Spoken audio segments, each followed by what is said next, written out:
Yemen ने विश्व समुदाय को एक गंभीर चेतावनी दी है।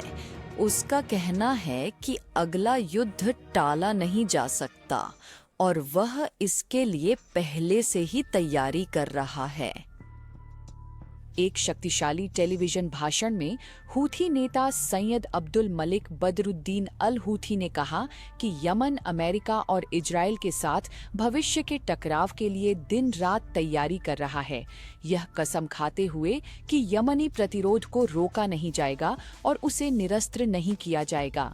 उन्होंने चेतावनी दी कि अमेरिकी इजरायली कार्रवाइयों के सामने चुप्पी अरब मुस्लिम दुनिया में और आक्रामकता बढ़ाती है। मुसलमानों से सतर्क, जागरूक और तैयार रहने का आग्रह करते हुए, लेकिन यह बात इस बयान को और भी महत्वपूर्ण बनाती है। यमन के हद्रामौत प्रांत में सऊदी अरब के हवाई हमलों के कुछ घंटे बाद अल हौथी ने बयान दिया। रिपोर्टों के अनुसार ये हमले यूएई समर्थित दक्षिणी संक्रमणकालीन परिषद (STC) के ठिकानों पर हुए। विशेष रूप से हमलेवादी नोब नामक क्षेत्र में हदरामी विशिष्ट बलों पर हुए। STC संबद्ध मीडिया के अनुसार कम से कम 2 हवाई हमले हुए। हालांकि तत्काल किसी के हताहत होने की पुष्टि नहीं हुई। ये हवाई हमले उसी क्षेत्र में STC लड़ाकों और सऊदी समर्थित एक आदिवासी नेता के बीच झड़पें होने के ठीक एक दिन बाद हुए, जो बाद में इलाके से हट गया था। यह एक दुर्लभ और गंभीर तनाव है, क्योंकि सऊदी अरब और STC व्यापक यमन संघर्ष में एक ही पक्ष में है। लेकिन अब सऊदी जेट STC समर्थित बलों पर हमला कर रहे हैं, जिससे गठबंधन में बढ़ती दरारें उजागर हो रही हैं। अल हूथी ने अपने संदेश में कहा कि अमेरिका और इजराइल हवाई, नौसैनिक हमलों और आधुनिक हथियारों के बावजूद यमन को पहले नहीं रोक पाए।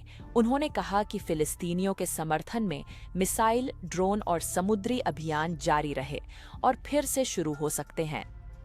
उन्होंने अमेरिका इजराइल की मध्य पूर्व को बदलने की योजनाओं के खिलाफ भी चेतावनी दी तथा कथित ग्रेटर इजराइल के विचार की कड़ी निंदा करते हुए कहा कि इसका मतलब पूरे क्षेत्र में स्थायी प्रभुत्व और अन्याय होगा।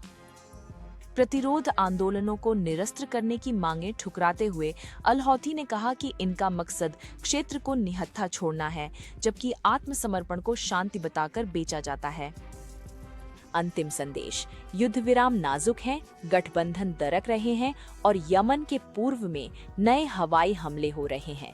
यमन का कहना है कि वह सब कुछ देख रहा है और अगले अपरिहार्य युद्ध की तैयारी कर रहा है। सतर्क और जागरूक रहें, क्योंकि यह क्षेत्र कहीं अधिक खतरनाक दौर में प्रवेश कर सकता है।